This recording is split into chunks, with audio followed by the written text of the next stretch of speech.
എമ്പുരാനാണ് ഇപ്പോൾ വലിയ ചർച്ചാ വിഷയം. ഇതിൽ പൃഥ്വിരാജ് എന്ന് പറയുന്ന സംവിധായകൻ മോഹൻലാലിനെ ചതിച്ചതാണ്. സത്യമുണ്ടോ? നമുക്ക് അതേക്കുറിച്ച് പറയാം, അതേക്കുറിച്ച് ഉറപ്പായിട്ടും പറയാം. വളരെ പ്രധാനപ്പെട്ട ചില കാര്യങ്ങൾ കേൾക്കുന്നുണ്ട്. അതിലേക്ക് വരും മുമ്പ് ഞാൻ മറ്റൊരു കാര്യം സിനിമ ഓർമ്മിപ്പിക്കാം. ഒരു ഏതാനും മാസങ്ങൾക്ക് മുമ്പ് ഈ ഗുജറാത്ത് കലാപത്തെക്കുറിച്ച് ഒരു ഡോക്യുമെൻ്ററി BBC പുറത്തുവിട്ടു അല്ലേ? അതെ. രാജ്യത്ത് വലിയ പ്രക്ഷോഭമായിരുന്നു. BJP അതിശക്തമായി എതിർത്തു. അവസാനം കേന്ദ്ര സർക്കാർ നരേന്ദ്രമോദി എന്ന് പറയണമല്ലോ, കേന്ദ്ര സർക്കാർ നരേന്ദ്രമോദിയാണ്. ആ ഡോക്യുമെൻ്ററി ഇന്ത്യയിൽ നിരോധിച്ചു. ആ ഡോക്യുമെൻ്ററിയിലൂടെ എന്താ പറഞ്ഞത്? ഗുജറാത്തിൽ ഹിന്ദു ഭീകരന്മാർ, അങ്ങനെയാണല്ലോ ഇവർ ഉപയോഗിക്കുന്ന വാക്ക്, ഹിന്ദു ഭീകരന്മാർ നിരപരാധികളായ മുസ്ലിമുകളെ കൂട്ടക്കൊല ചെയ്തു എന്ന ഒരു ഡോക്യുമെൻ്ററി ഇറക്കിയത് വ്യാജമാണെന്നും കളവാണെന്നും ഇന്ത്യയെ അന്താരാഷ്ട്ര തലത്തിൽ അപമാനിക്കാനും ഈ രാജ്യത്ത് വർഗീയ വിദ്വേഷം ഉണ്ടാക്കാൻ വേണ്ടിയും മനഃപൂർവ്വം കെട്ടിച്ചമച്ചതാണെന്ന് പറഞ്ഞിട്ടാണ് BBC-യുടെ ഡോക്യുമെൻ്ററി നിരോധിച്ചത്. എന്നിട്ട് ഇവിടെ SFI-കാരെല്ലാം കൂടെ അത് സ്ക്രീൻ വെച്ച് കാണിക്കാനൊക്കെ പോയി ഓർക്കുന്നുണ്ടല്ലോ, വലിയ വിവാദമായിരുന്നു. അതിനുശേഷം മോദി ഭയങ്കര ഫാസിസ്റ്റ് ആവുന്നു, സത്യം മൂടി വെക്കാൻ ശ്രമിക്കുന്നു എന്നൊക്കെ പറഞ്ഞു. അതെന്താണ്? ഗുജറാത്ത് കലാപത്തെക്കുറിച്ചുള്ള ഏകപക്ഷീയമായ ഒരു ചിത്രം അവതരിപ്പിക്കാൻ ശ്രമിച്ചതിനാണ്. അതിനുശേഷം BBC-ക്ക് ഇന്ത്യ പ്രവർത്തിക്കാൻ പറ്റാതെ വന്നു. BBC-യുടെ ഓഫീസുകൾ ഇപ്പോഴും കഴിഞ്ഞ 2 ആഴ്ച മുമ്പ് ED റെയ്ഡ് ചെയ്തു അല്ലേ? നമ്മളും വീഡിയോ ഒക്കെ ചെയ്തു. അങ്ങനെ മോദിക്കെതിരെ, BJP-ക്കെതിരെ, കേന്ദ്ര സർക്കാരിനെതിരെ, ഗുജറാത്ത് സർക്കാരിനെതിരെ എന്താണോ BBC പറയാൻ ശ്രമിച്ചത് അത് തന്നെയല്ലേ എമ്പുരാൻ പറയുന്നത്? പരാജയപ്പെട്ടതാരാണ്? കേന്ദ്ര സർക്കാർ അല്ലേ? അതെ. സത്യം പറഞ്ഞാൽ ഇത്തരം അവസ്ഥയൊക്കെ ഉണ്ടാകുമ്പോൾ നമുക്ക് അങ്ങനെ പറയുന്നതിന് അതൊരു കാര്യമില്ല, അങ്ങനെ പറയുന്നത് തെറ്റുമാണ്. സത്യം പറഞ്ഞാൽ മോദിയും അമിത്ഷായും രാജിവെക്കണം. അവരുടെ രാജ്യത്ത് അവർ ഭരിക്കുന്ന ഭരണ സംവിധാനത്തെ, പ്രത്യേകിച്ച് ഇവരെ രണ്ടുപേരെയും വില്ലന്മാരായി ചിത്രീകരിക്കുന്ന ഒരു സിനിമ നിർബാധം ഓടുന്നുണ്ടെങ്കിൽ എന്തിനാണ് BBC-യുടെ ഡോക്യുമെൻ്ററി നിരോധിച്ചത്? അതിൻ്റെ ആവശ്യമില്ലായിരുന്നു. ഇതാണ് പ്രശ്നം. അപ്പോൾ BBC-ക്ക് ഇന്ത്യയിൽ പറയാൻ കഴിയാതെ പരാജയപ്പെട്ടത് പൃഥ്വിരാജിന് അതിവിദഗ്ധമായി നടപ്പാക്കാൻ കഴിഞ്ഞു. ഇപ്പോൾ അതിൻ്റെ ഫലമെന്താ? വലിയ തോതിൽ ഹിന്ദു മുസ്ലിം എന്നുള്ള വിഭജനം കേരളത്തിൽ ഉണ്ടാക്കിയിരിക്കുന്നു. ഒരു മലയാള സിനിമ കേരളത്തിലെ ആളുകൾക്കിടയിൽ വിദ്വേഷം ഉണ്ടാക്കാൻ ശ്രമിച്ചു എന്ന ഒറ്റ കാരണം കൊണ്ട് പിണറായി വിജയൻ നിരോധിക്കേണ്ടതാണ്. സത്യം പറഞ്ഞാൽ ഇതിന് ഉത്തരവാദിത്വം ഇത്തരം ഒരു സിനിമയ്ക്ക് എങ്ങനെ സെൻസർ സർട്ടിഫിക്കറ്റ് കിട്ടി എന്നൊരു ചോദ്യം വളരെ പ്രസക്തമാണ്. കാരണം central board of film certification അല്ലേ? അതെ. സെൻസർ ബോർഡ് എന്ന് പറയുന്നത് സെൻട്രൽ ബോർഡ് ഓഫ് CBFC എന്ന് പറയുന്ന സ്ഥാപനമാണ് ഇന്ത്യയിലെ സിനിമകൾക്ക് പരിശോധിച്ച് സർട്ടിഫിക്കറ്റ് കൊടുക്കുന്നത്. അതിൻ്റെ അധ്യക്ഷൻ പ്രസൂൻ ജോഷി എന്ന് പറയുന്നൊരു മഹാനാണ്. അദ്ദേഹം ഒന്നാന്തര അർബൻ നക്സലാണ്. അർബൻ നക്സൽ എന്ന് മാത്രമല്ല, സിനിമകൾക്ക് പാട്ട് എഴുതുന്ന ലിറിസ്റ്റ് കൂടിയാണ്. അങ്ങനെ മോദിയെ തെറി പറഞ്ഞുകൊണ്ട് ഒരുപാട് കാലം നടന്ന അദ്ദേഹം വളരെ പെട്ടെന്ന് ഒരു ദിവസം ഭഗവാൻ ബുദ്ധന് ജ്ഞാനോദയം ഉണ്ടായ പോലെ ഒരു പാട്ടം എഴുതി, മോദി നല്ലവൻ എത്ര നല്ലവൻ, മോദിയോളം നല്ലവൻ വേറെയുണ്ടോ.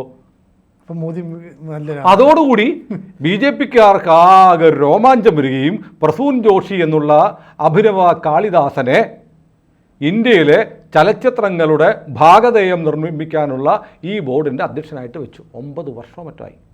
9 വർഷമോ മറ്റായിട്ട് അദ്ദേഹം അങ്ങനെ ഇരിക്കുക. ലക്ഷക്കണക്കിന് രൂപയുടെ ശമ്പളവും ആനുകൂല്യങ്ങളും കിമ്പളവും കിട്ടും. അല്ലെങ്കിൽ ഇങ്ങനത്തെ സിനിമയൊക്കെ ഇറങ്ങും. അതായത് BBC-ക്കെതിരെ നടപടിയെടുത്ത അതേ കണ്ടന്റ്, സെയിം കണ്ടന്റാണ് ഈ സിനിമയ്ക്കകത്ത്. BBC-യുടെ ഡോക്യുമെൻ്ററി ഇറക്കിയ എത്ര പേര് കാണും സിനിമ? അതെ. പക്ഷേ ഈ സിനിമയോ എത്ര ലക്ഷം ആളുകൾ കാണും? BBC-യുടെ ഡോക്യുമെൻ്ററിയിലൂടെ ഇവിടെ വർഗീയ കലാപം ഉണ്ടാകുമെന്ന് കേന്ദ്രം പറഞ്ഞെങ്കിൽ അതിൻ്റെ ഇരട്ടി 100 ഇരട്ടി 1000 ഇരട്ടി ആളുകൾ കാണുന്ന ഈ സിനിമ ഈ രാജ്യത്തെ കത്തിക്കില്ലേ? അപ്പോൾ എങ്ങനെ കിട്ടി ഇതിന് ഫിലിം സെൻസർ സർട്ടിഫിക്കറ്റ് എന്നുള്ള ചോദ്യം പ്രസക്തമാണ്. രാജ്യത്തിറങ്ങുന്ന എല്ലാ സിനിമകളും സെൻസർ ബോർഡിൽ അംഗങ്ങൾ കാണണമെന്നാണ് വ്യവസ്ഥ. പക്ഷേ അങ്ങനെയൊന്നും നടക്കുന്നില്ല. ഇതൊക്കെ ആരെങ്കിലും കണ്ടെങ്കിൽ ഒപ്പിട്ട് മേടിക്കാൻ എന്തെങ്കിലും പൊതിയൊക്കെ കിട്ടുവാണെങ്കിൽ അതും മേടിക്കുമായിരിക്കും.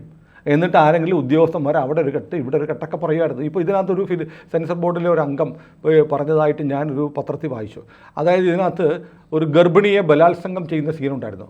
അതായത് പാവപ്പെട്ട ഒരു മുസ്ലിം സ്ത്രീയെ ഒരു ഹിന്ദുത്വ ഭീകരൻ ഓടിച്ചിട്ട് പിടിച്ച്, ഗർഭിണിയാണ്, ബലാത്സംഗം ചെയ്യുകയാണ്. അപ്പോൾ ബലാത്സംഗം ചെയ്യുമ്പോൾ അവരുടെ തല മാത്രമേ കാണിക്കുന്നുള്ളൂ നടിയുടെ. ആ സെൻസർ ബോർഡ് അംഗം പറഞ്ഞതാണ്, ഞങ്ങളത് 22 സെക്കൻഡ് ഉണ്ടായിരുന്നു, 4 സെക്കൻഡ് കാണിച്ചാൽ മതി എന്ന് പറഞ്ഞു. അതുകൊണ്ട് ആ സീൻ ഇല്ലാണ്ടായില്ലല്ലോ. അതുപോലെ ഒരു കഥാപാത്രം വന്നിട്ട് ഇന്ത്യയുടെ ദേശീയ പതാകയുടെ പച്ച നിറത്തിൻ്റെ പശ്ചാത്തലത്തിൽ നിന്നിട്ട് കേരളത്തെക്കുറിച്ചൊരു മോശം കമൻറ്റ് പറഞ്ഞു. കേരളത്തെക്കുറിച്ച് പറഞ്ഞാൽ കേരളം ജിഹാദികളുടെ പറുദീസയാണെന്നും എല്ലാം പറഞ്ഞു കാണും. അതങ്ങ് കട്ട് ചെയ്തു. എന്നാൽ കേരളത്തിലെ ഒരു രാഷ്ട്രീയ നേതാവ്, എന്തിനു പറയാതിരിക്കണം, കെ സുരേന്ദ്രനെ പ്രതീകാത്മകമായി ചിത്രീകരിക്കുന്ന സുരാജ് വെഞ്ഞാറമൂടിൻ്റെ ക്യാരക്ടർ വന്നിട്ട് പറയുകയാണ്, ഞങ്ങൾ ജയിച്ചില്ലെങ്കിൽ ഞങ്ങൾ മുല്ലപ്പെരിയാർ ഡാം ബോംബ് വെച്ച് പൊട്ടിക്കുന്നു എന്ന് സിനിമയ്ക്കകത്ത് പറയുന്നുണ്ട്. എങ്ങനെയുണ്ട്? അപ്പോൾ അതിലൂടെ ഒരു രാഷ്ട്രീയ പാർട്ടിക്ക് ഉണ്ടാക്കി കൊടുക്കുന്ന ഇമേജ് എന്താണ്? ഞങ്ങൾ ജയിച്ചില്ലെങ്കിൽ 35 സീറ്റ് കിട്ടിയാൽ കേരളം ഭരിക്കും എന്ന് പറയുന്നത് സുരേന്ദ്രനാണ്. ആ ഡയലോഗ് ഈ കഥാപാത്രത്തെ കൊണ്ട് പറയിപ്പിച്ചിട്ട് ഞങ്ങൾ ജയിച്ചില്ലെങ്കിൽ മുല്ലപ്പെരിയാർ ഞങ്ങൾ ബോംബ് വെച്ച് വെട്ടിക്കും എന്ന് പറഞ്ഞാൽ BJP എന്ന് പറയുന്ന രാഷ്ട്രീയ പാർട്ടിയെ എത്ര അധമമായിട്ടാണ് ഈ സിനിമയിൽ ചിത്രീകരിക്കുന്നത്. രാജീവ് ചന്ദ്രശേഖരൻ സിനിമ കാണുകയോ കാണാതിരിക്കുകയായിട്ട് BJPയുടെ ചില ജനറൽ സെക്രട്ടറിമാർ സിനിമയായി കാണണം എന്ന് പറഞ്ഞതായുള്ള സ്റ്റേറ്റ്മെൻറ്റും വായിച്ചു. പക്ഷേ ഞാനതോട് ഓർക്കുന്നത് RSSൻ്റെ കേരളത്തിലെ ആദരണീയരായ 2 മഹാവ്യക്തിത്വങ്ങൾ, ജെ നന്ദകുമാർ, ജയകുമാർ അല്ലേ, ഈ 2 പേരും സോഷ്യൽ മീഡിയയിൽ എഴുതിയിട്ടുണ്ട് ഈ സിനിമ ചെയ്ത ചതി എന്താണെന്ന്. അപ്പോൾ എങ്ങനെ ഇത്തരം സിനിമകൾക്ക് കിട്ടുന്നു? മോദി അധികാരത്തിലിരിക്കുമ്പോൾ മോദി BBC വിലക്കിയ അതേ കണ്ടന്റ് സിനിമയായി BJP ഭരിക്കുന്ന ഒരു സെൻട്രൽ ഫിലിം സർട്ടിഫിക്കേഷൻ ബോർഡ് വഴി CBFC വഴി പുറത്തു വന്നത് എങ്ങനെ? ഒരു ചോദ്യമുണ്ട്. ഇതൊരു പുതിയ കാര്യമൊന്നുമല്ല സിനിമ. കാരണം നമുക്കറിയാമല്ലോ, ഈ കേരളത്തിൽ ഭരണം മാറും, കോൺഗ്രസ് ഭരിക്കുന്നു, ഇടതുപക്ഷ അധികാരത്തിൽ വരും.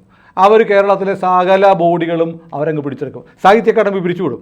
സാഹിത്യ അക്കാദമിയിൽ ഒരു 4ാം കിട രാഷ്ട്രീയക്കാരനെ പോലെ മാത്രം വർത്തമാനം പറയുന്ന അശോകൻ ചെരുവിലായിരുന്നു ഭാരവാഹി അല്ലേ. ഇപ്പം സച്ചിദാനന്ദനാണ്. CPM വരുമ്പോൾ CPMൻ്റെ ആളുകളെ ഫില്ല് ചെയ്യും. സാഹിത്യ അക്കാദമിയിൽ സാംസ്കാരിക രംഗം തുടങ്ങിയുള്ള എല്ലാ പ്രധാനപ്പെട്ട സംഗതികളും പാർട്ടി ഏറ്റെടുക്കും. BJP 11 വർഷമായി ഭരിക്കുന്നു. കേന്ദ്ര സാഹിത്യ അക്കാദമിയിൽ BJPക്ക് എന്തെങ്കിലും സ്വാധീനമുണ്ടോ? ഇപ്പോഴും പ്രഭാവർമ്മ അവിടുത്തെ കാര്യങ്ങൾ തീരുമാനിക്കുന്നത്. അപ്പോൾ നമ്മൾ പറയും BJP ജനാധിപത്യം, അത് ഓട്ടോണമസ് ബോഡിയാണ്.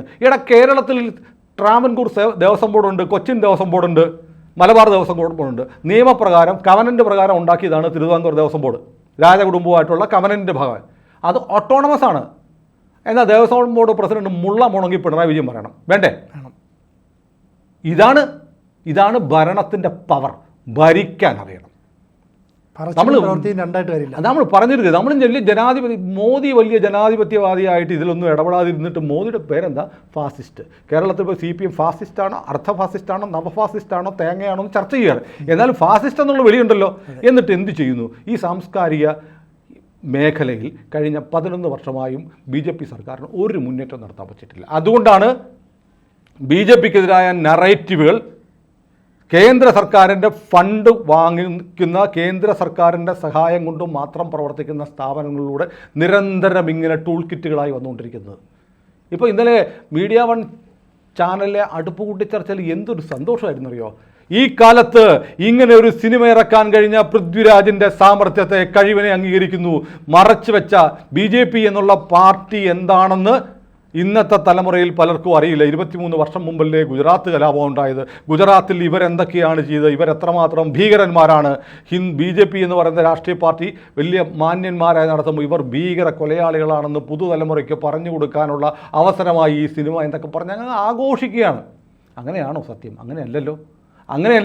എന്നിട്ടൊരു ന്യായം പറയുന്നുണ്ട്. ആ ട്രെയിൻ തീ കത്തിച്ചതാണെന്ന് പറഞ്ഞില്ല എന്നാണ് പരാതി. തീ കത്തിച്ചതാണെന്ന് എങ്ങനെ തെളിയിക്കും? UPA സർക്കാർ കളിച്ചിരുന്നു. ആദ്യം ഒരു ജുഡീഷ്യൽ അന്വേഷണ കമ്മീഷൻ പ്രഖ്യാപിച്ചു.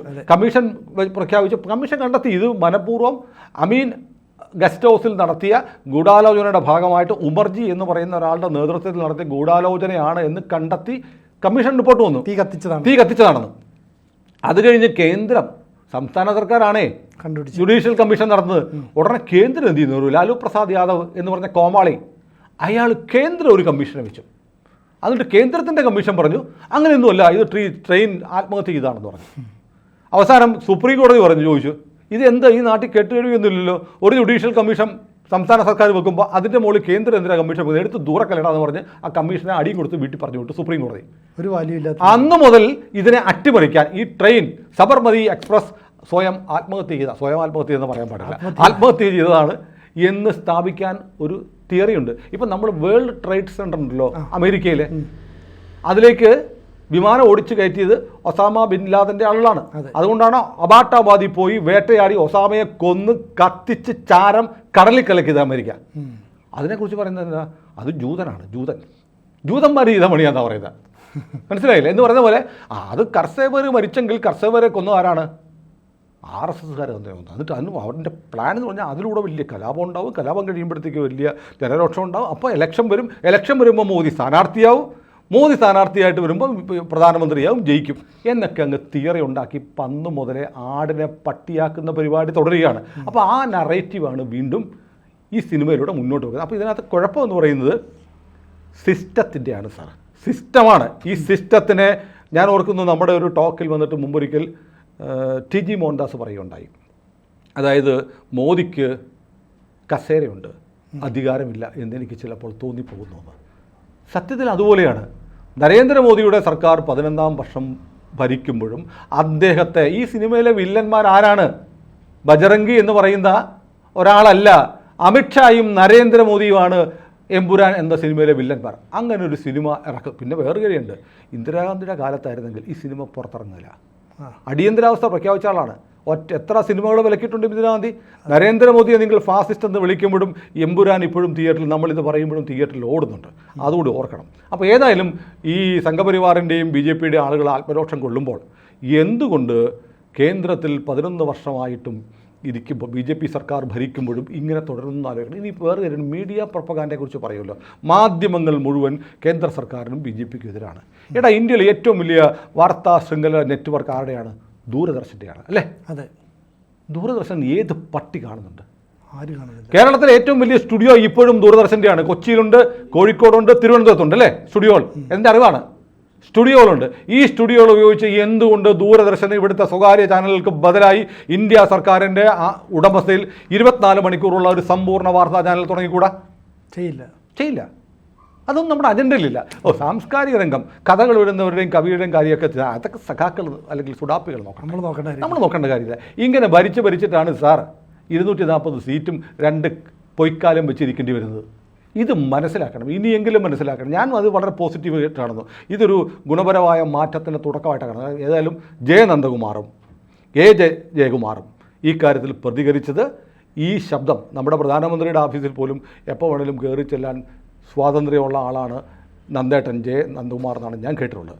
അങ്ങനെയുള്ള ആളുകൾക്ക് ഇത് അവിടെ ചെന്ന് സംസാരിക്കാൻ, ഇങ്ങനെ ചില പ്രശ്നങ്ങളുണ്ടെന്ന് സംസാരിക്കാൻ, അല്ലെങ്കിൽ സംഘപരിവാറിൻ്റെ നേതൃത്വത്തിലെങ്കിലും പറയാനുള്ള ഒരവസരം എമ്പുരാനിലൂടെ ഉണ്ടായിരിക്കുന്നു എന്നാണ് ഞാൻ കരുതുന്നത്. ഇനി സിനു ചോദിച്ച ആദ്യത്തെ ചോദ്യം അതാണല്ലോ, അത് പറയാതെയാണ് ഇവിടം വരെ വന്നത്. പൃഥ്വിരാജ് ചതിച്ചതാണോ എന്നുള്ളത്. ഞാനതിന് ഉത്തരം പറയാൻ ആഗ്രഹിക്കുന്നത്, ഇന്നലെ മോഹൻലാൽ ഈ സിനിമ ആദ്യമായിട്ട് കണ്ടിട്ട്, ആദ്യമായിട്ട് കണ്ടിട്ട് മോഹൻലാൽ ഇറങ്ങി വരുന്ന വീഡിയോ നമ്മളെല്ലാം കണ്ടു. ആ മനുഷ്യൻ്റെ മുഖത്ത് ജീവനുണ്ടായിരുന്നില്ല, ഒരു ചിരി ഉണ്ടായിരുന്നില്ല, കരുവാളിച്ച മുഖം. എന്തുകൊണ്ടായിരിക്കും? തൻ്റെ സിനിമ, അതായത് മലയാള സിനിമയുടെ ചരിത്രത്തിൽ ആദ്യമായി ഏറ്റവും വലിയ ബുക്കിംഗ് ഉണ്ടായ സിനിമയുടെ ഫസ്റ്റ് ഷോ കഴിഞ്ഞിട്ട് അതിലെ നായകൻ പുറത്തിറങ്ങി വരുമ്പോൾ അദ്ദേഹം ആഹ്ലാദവാനായിരിക്കണം, അല്ലേ? തന്നെ കാത്തു നിൽക്കുന്ന ആളുകൾക്ക് നേരെ കൈ ഉയർത്തി ചിരിച്ചിറങ്ങി പോകേണ്ട മോഹൻലാൽ ഒന്നും മിണ്ടാതെ, മോഹൻലാലിൻ്റെ അങ്ങനെ മുഖം നമ്മൾ കണ്ടിട്ടില്ല. ഒരാളെയും ഫേസ് ചെയ്യാതെ ഒരു തകർന്ന മനുഷ്യനെ പോലെ ആ മനുഷ്യൻ വന്ന് കാറിൽ കയറി പോകുന്നത് കേരളം മുഴുവൻ കണ്ടു. എന്താ കാര്യം? ചതി. ഞാൻ അങ്ങനെ വിശ്വസിക്കുന്നില്ല. എന്നാൽ പോലും ചില ആളുകൾ പറയുന്നത് അങ്ങനെയുണ്ട്. കാരണം ഈ സിനിമ ഷൂട്ട് ചെയ്തതിന് ശേഷം പൃഥ്വിരാജ് വളരെ കൃത്യമായി കളിച്ചിട്ടുണ്ട് എന്നാണ് മോഹൻലാലുമായി അടുപ്പമുള്ള കേന്ദ്രങ്ങളെ ഉദ്ധരിച്ചുകൊണ്ട് വന്ന വിവരങ്ങൾ. കാരണം ഇതിൻ്റെ ഒരു പ്രിവ്യൂ വെച്ചില്ല, പ്രിവ്യൂ പ്രദർശനം നടത്തിയിട്ടേ ഇല്ല. ഈ സിനിമ കണ്ടിട്ടുള്ളത് പൃഥ്വിരാജും മാത്രമാണ്. പൃഥ്വിരാജിൻ്റെ വിശ്വസ്തരായ ആളുകൾ മാത്രമേ കണ്ടിട്ടുള്ളൂ. എന്താണ് സിനിമയിലൂടെ പറയുന്നതെന്ന് ആരും അറിഞ്ഞിട്ടില്ല. പലപ്പോഴായിട്ട് പറയുന്ന പോലെ അതിൻ്റെ ടൈറ്റിൽ കാർഡിൽ ചില ഇടപെടലുകൾ, ഇപ്പോൾ ഗോകുലം ഗോപാലൻ്റെ ഒരു പ്രതികരണം മാതൃഭൂമിയിൽ വന്നിട്ടുണ്ട്. ഈ സിനിമയിൽ ആരെങ്കിലുമൊക്കെ വേദനിപ്പിച്ചിട്ടുണ്ടെങ്കിൽ അതെല്ലാം പരിഹരിക്കണമെന്ന് പൃഥ്വിരാജിനോട് ഞാൻ പറഞ്ഞിട്ടുണ്ട്. ഗോകുലം ഗോപാലൻ ആയിരക്കണക്കിന് കോടിയുടെ ചിട്ടിക്കമ്പനി നടത്തിക്കൊണ്ടിരിക്കുകയാണ്. ഒറ്റയടിക്ക് ഒത്തിരി BJPക്കാരും സംഘപരിവാരക്കാരും ഉണ്ട്. എല്ലാവരും പോയിട്ട് ചിട്ടി എന്ന് പിൻവലിച്ച് ആ ഗോകുലം ഗോപാലൻ പൊട്ടിപ്പോകും. അതൊന്നും ചെയ്യില്ല അവർ. പക്ഷെ വേറെ കാര്യം, പക്ഷേ അതിനകത്ത് അദ്ദേഹത്തിന് പോലും പറയേണ്ടി വന്നിരിക്കുന്നു. എന്താണ്? കള്ളക്കളി കളിച്ച് അങ്ങനെ കുഴപ്പങ്ങൾ കൊണ്ടിൽ പരിഹരിക്കണമെന്ന് ഞാൻ സംവിധായകനായ പൃഥ്വിരാജിനോട് പറഞ്ഞിട്ടുണ്ടെന്ന് ഗോകുലം ഗോപാലൻ്റെ സ്റ്റേറ്റ്മെൻറ്റ് വന്നു. അപ്പോൾ എന്തോ ഒരു പ്രശ്നം അവിടെ ഉരുത്തിരിയുന്നുണ്ട്. ഈ സിനിമ പൃഥ്വിരാജിൻ്റെ സ്വകാര്യ അജണ്ടയായിരുന്നു. ഇങ്ങനൊരു സിനിമ ഇറക്കണമെന്ന് അയാൾക്ക് താല്പര്യമുണ്ടായിരുന്നു. അയാൾക്ക് പകയുണ്ടായിരുന്നു വാരികുന്നൻ്റെ സിനിമ ചെയ്യാൻ പറ്റാത്ത പോയതുകൊണ്ട്. അതുകൊണ്ട് കേരളത്തിലെ സംഘികൾക്കിട്ടൊരു പണിയും കൊടുത്തേക്കാം എന്ന് കരുതുക മാത്രമല്ല, മോഹൻലാൽ എന്ന് പറയുന്ന എക്കാലത്തെയും കേരളത്തിലെ ബെസ്റ്റ് സെല്ലറായ ബ്രാൻഡിൻ്റെ വിലയിടിക്കാൻ കൂടിയിട്ടാണ്. തകർന്നു പോയില്ലേ മോഹൻലാലിനെ എത്ര ആളുകളാണ് മോഹൻലാലിനെ ഏട്ടൻ എന്ന് വിളിച്ചിരുന്ന ആളുകളൊക്കെ പച്ചത്തെറി പറഞ്ഞുകൊണ്ട് വന്നിരിക്കുന്നത്. മോഹൻലാൽ എന്ന് പറയുന്ന മനുഷ്യൻ്റെ കരിയറിലെ ഏറ്റവും വലിയ പരാജയം, ഏറ്റവും വലിയ വീഴ്ച സമ്മാനിച്ചു കൊടുത്തിരിക്കുന്നു പൃഥ്വിരാജ്. ചതിച്ചതാണ് പൃഥ്വിരാജ്, ഒരു സംശയമില്ല. ഇത് കാരണം മോഹൻലാൽ എന്തായാലും ഈ സിനിമ പുറത്തിറങ്ങും മുമ്പ് കണ്ടിരുന്നെങ്കിൽ ഇത്തരം കാര്യങ്ങൾ ചെയ്യാൻ സമ്മതിക്കില്ലായിരുന്നു. കാരണം മോഹൻലാലിൻ്റെ ബന്ധങ്ങളും താല്പര്യങ്ങളും ഇതൊന്നുമല്ല. മോഹൻലാൽ ഇങ്ങനെ ഒരു പ്രൊപ്പഗാൻഡ സിനിമയുടെ ഭാഗമായി ഞാൻ ഒരു പക്ഷത്തിന് എതിരായി മാറുന്ന ഒരു സാഹചര്യം ഉണ്ടാക്കാൻ ന്യൂട്രലായിട്ട് പുള്ളി നിൽക്കുമായിരിക്കും. അതെ അതെ. അല്ലാതെ ഒരു പക്ഷത്തിൻ്റെ എതിരായി മാറുന്ന തരത്തിലേക്ക് മോഹൻലാൽ ഇന്ന് വരെ മാറിയിട്ടില്ല. അതിനെക്കുറിച്ച് മീഡിയ വൺ പറയുന്നറിയോ, മോഹൻലാൽ പ്രൊഫഷണലാണ്, മോഹൻലാൽ പ്രൊഫഷണലിസം തെളിയിച്ചു എന്നുള്ളത്. മോഹൻലാലിന് ഇതിലും വലുത് എന്തോ വരാനിരിപ്പുണ്ട്. കൂടുതൽ വാർത്തകളും വിശേഷങ്ങളും നിങ്ങളിലേക്ക് എത്താൻ ABC മലയാളം സബ്സ്ക്രൈബ് ചെയ്യുക, ബെൽ ബട്ടണും അമർത്തുക.